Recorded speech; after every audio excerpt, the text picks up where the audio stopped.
నమస్తే, welcome to ప్రజా చైతన్యం. రాష్ట్ర వ్యాప్తంగా పోలీసులు, మెజిస్ట్రేట్లు సుప్రీంకోర్టు ఆదేశాలు, మార్గదర్శకాలకు విరుద్ధంగా వ్యవహరిస్తున్నారంటూ social media activist Munagala Harishwar Reddy మంగళవారం హైకోర్టు రిజిస్ట్రార్ జనరల్కు ఫిర్యాదు చేశారు. వీరిపై సుప్రీంకోర్టు ఆదేశాల మేర చర్యలు తీసుకోవాలి అని కోరారు. హరీశ్వర్ రెడ్డి తరపున ఆయన న్యాయవాదులు ఫిర్యాదు కాపీని రిజిస్ట్రార్ జనరల్కు అందజేశారు.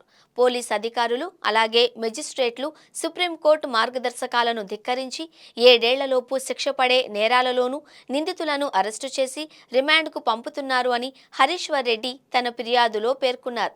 తనపై కూడా తిరుపతి తూర్పు పోలీసులు పలు సెక్షన్ల కింద తప్పుడు కేసులు పెట్టి అరెస్టు చేశారు అని, ఈ సెక్షన్లన్నీ 7 ఏళ్ల కంటే తక్కువ శిక్ష పడేవే అన్నారు.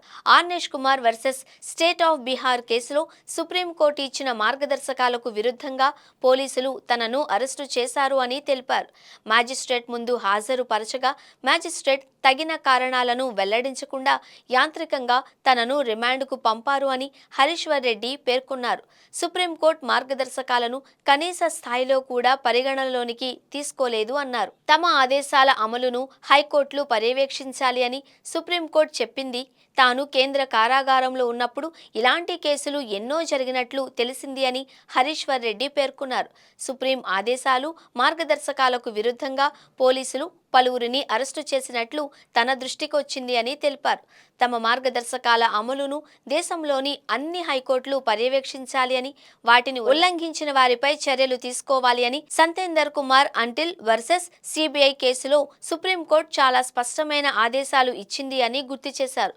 ఆంధ్రప్రదేశ్ హైకోర్టు సైతం Bollineni Rajagopal Naidu versus state of Andhra Pradesh కేసులో ఇదే విషయాన్ని స్పష్టంగా పేర్కొందన్నారు. సిఆర్పిసి సెక్షన్ 167 ప్రకారం రిమాండ్ ఉత్తర్వులు జారీ చేసే ముందు మెజిస్ట్రేట్లు తమ సంతృప్తిని రికార్డు చేయాలి. వాస్తవాల విషయంలో నిష్పాక్షికంగా ఆలోచించి కారణాలతో కూడిన ఉత్తర్వులు ఇవ్వాలి.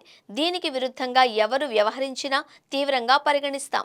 మెజిస్ట్రేట్లు లోపభూయిష్టమైన రిమాండ్ ఉత్తర్వులు జారీ చేసిన విషయాన్ని నిందితులు కానీ, వారి తరపున ఇతరులు కానీ హైకోర్టు దృష్టికి తీసుకొస్తే ఆ మెజిస్ట్రేట్లపై శాఖాపరమైన చర్యలు తీసుకుంటామని హైకోర్టు స్పష్టంగా చెప్పింది.